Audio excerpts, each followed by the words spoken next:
yang engkau inginkan bukan apa yang aku inginkan.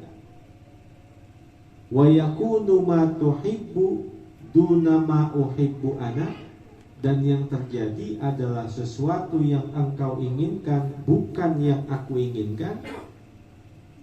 Fabi izzati, demi keagunganku, kata Allah, halaftu, aku bersumpah, la in talajlajahada fi sadrika marratan ukhra, seandainya terjadi kembali perkara ini di dalam hatimu satu kali lagi, la usallibannaka thawbal anbiya'i, niscaya aku akan cabut pakaian kenabianmu, wala uwarlidannaka nara wala ubali, dan aku akan lemparkan engkau ke neraka, wala ubali, dan aku tiada akan memperdulikannya.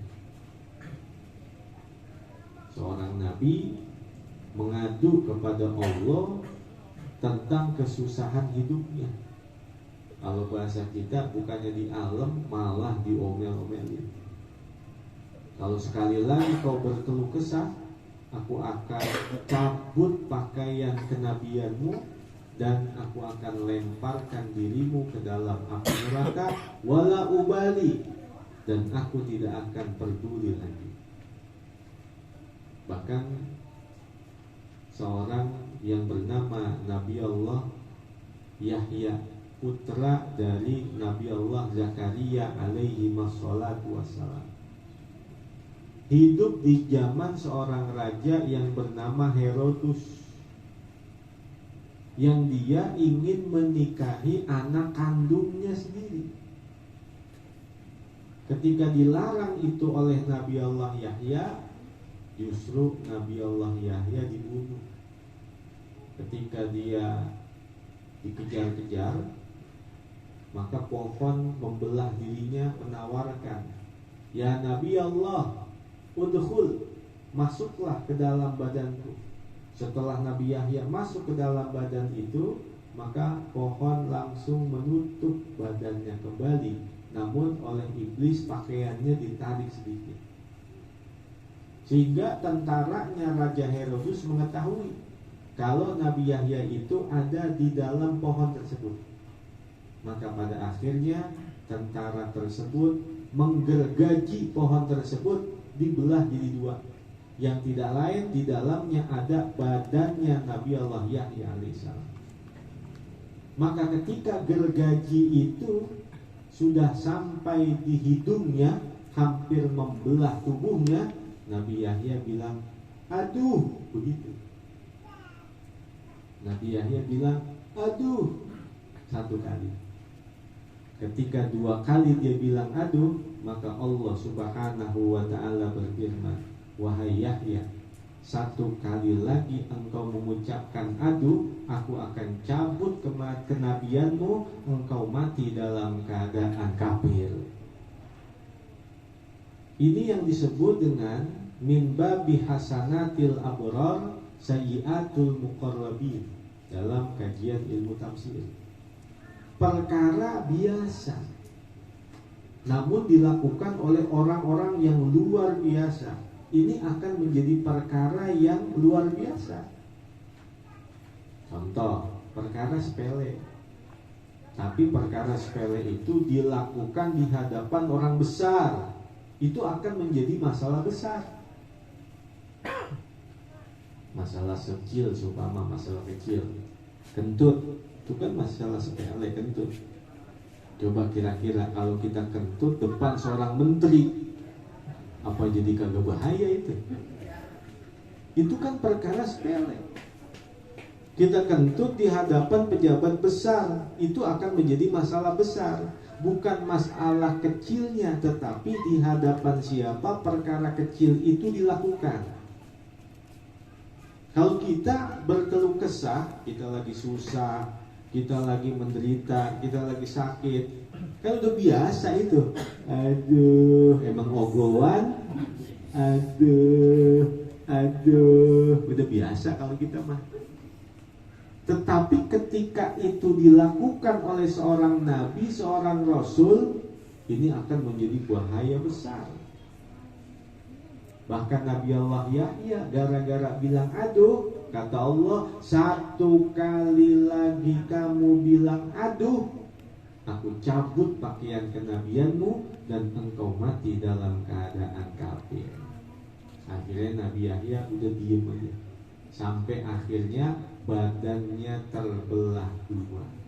Ini contoh para nabi dan para rasul, orang-orang soleh yang mendapatkan ujian-ujian dalam kehidupan.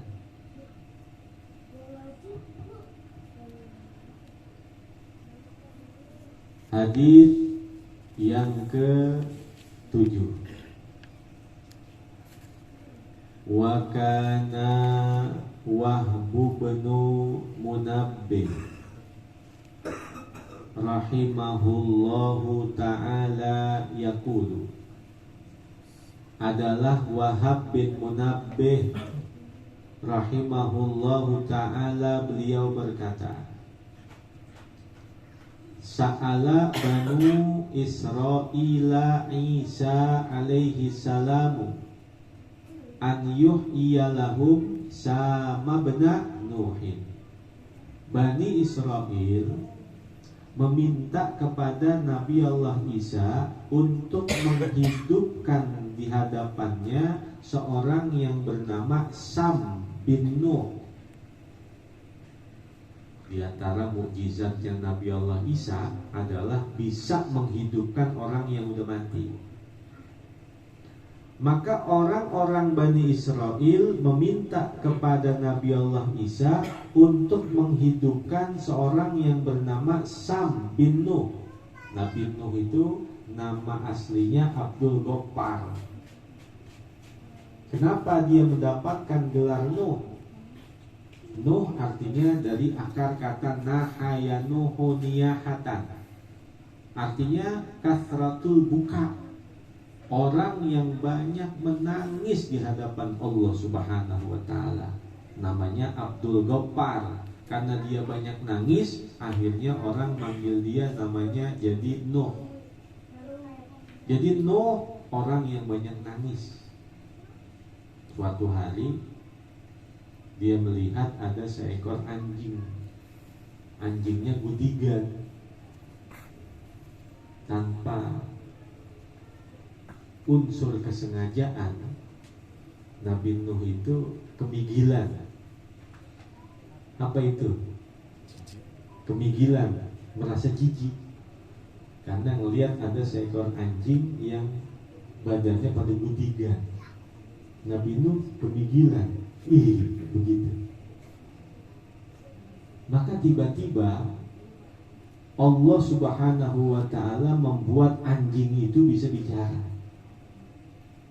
Di hadapan Nabi Allah Nuh, anjing itu bilang, wahai Nuh, kalau seandainya ciptaan itu aku yang menghendaki, permintaan itu diperkenankan, niscaya aku gak mau diciptakan dalam keadaan seperti ini.